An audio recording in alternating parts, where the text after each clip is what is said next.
Hello mga ka-jobs, good morning. Andito tayo ngayon sa bagong client.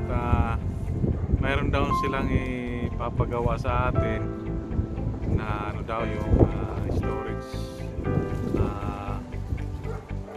Parang gagawing storage sa ilalim ng hagdan nila.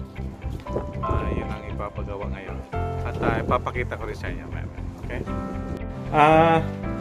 Ito pala yung ano nila, yung papabutasan para gawing understair storage. Yan, butasan tapos gagawa ng pinto.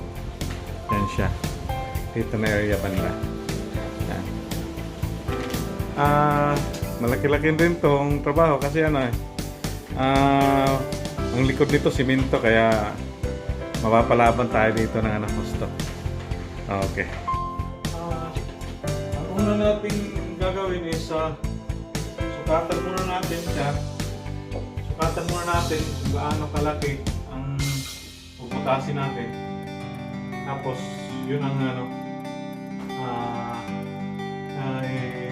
try natin kung paano ang sukat. Kasi magkano rin tayo ng door niya magkano rin tayo ng pinaka-door niya. Kaya magkano tayo estimated sukat lang muna.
Yan po yung progress ng gawa natin. Nakapag butas na po tayo.